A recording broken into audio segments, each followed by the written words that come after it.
D-Lo 404 Boxing. Man, let me talk about these purses for a minute and about these negotiations that aren't happening but are happening in the public in terms of the fans negotiating on behalf of the fighters. Man, I think Terrence Crawford is crazy for asking for 60-40 against Errol Spence Jr. No, I take that back. I think Errol Spence Jr. is crazy for asking for 60-40. No, you know what?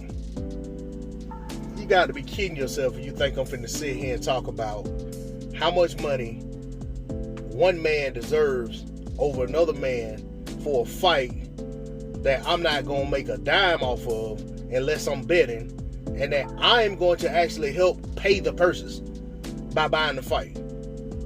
I'm not fixing to sit here and do that. I don't understand why other people insist on doing it. I don't understand why people insist on entertaining that conversation and want to go back and forth. Yeah, I understand that they put it in the public. Yeah, I understand that people choose to talk about what's hot and what's relevant. But I have a problem with understanding why it matters so much to other people who aren't getting a piece of the pie, who only want to see the fight.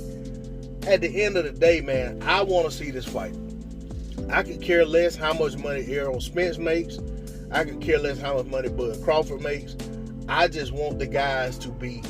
Yes, I do care that I want them to be compensated for their fight. You know, I don't want them guys to get 10% and everybody else gets the other.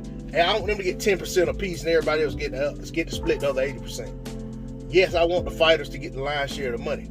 But in terms of how the fighters split the pie, I could care less. I don't care if Errol Spence gets 90% and Bud Crawford gets 10% or that's reversed. That has nothing to do with me. All I care about is that these guys can come together, agree on terms, get the fight done, and have a fight in which both guys leave the ring with all their faculties intact. That's what I want as a fan. And to put the cherry on top, I'd love for them to come to an agreement to have multiple fights, to have at least 2 fights, or at least at the conclusion of the fight, say, hey, let's do it again. And then, maybe a fight or 2 down the line, fight again. But what I'm not going to do is argue back and forth in the comment section.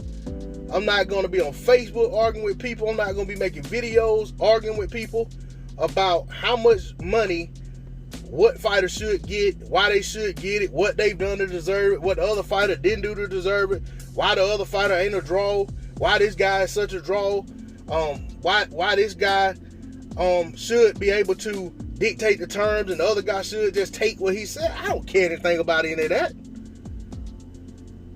I know that that's a part of the fight game. I know that's a part of the business. But it ain't my business. My business is deciding whether or not I want to support the fight and support it when the fight gets here. My business is helping to promote the fight and helping to build the fight by doing videos in support of the fighters. My business isn't to count these guys' pockets.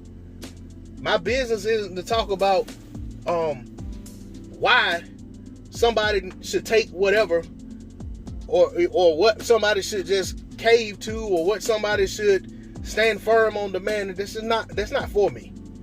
And I'll be honest, I had to look at some of you guys side-eyed who feel like it's for you to do.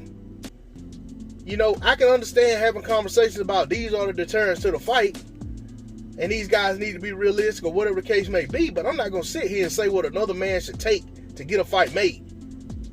And I'm not a part of the negotiations. I'm not a part of their team. I'm not a part of the people who actually have the capability and ability to make this fight happen, or have the ability to make these guys accept some terms.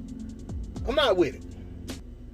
But, do what you do. D-Lo 404 Boxing. I'm out.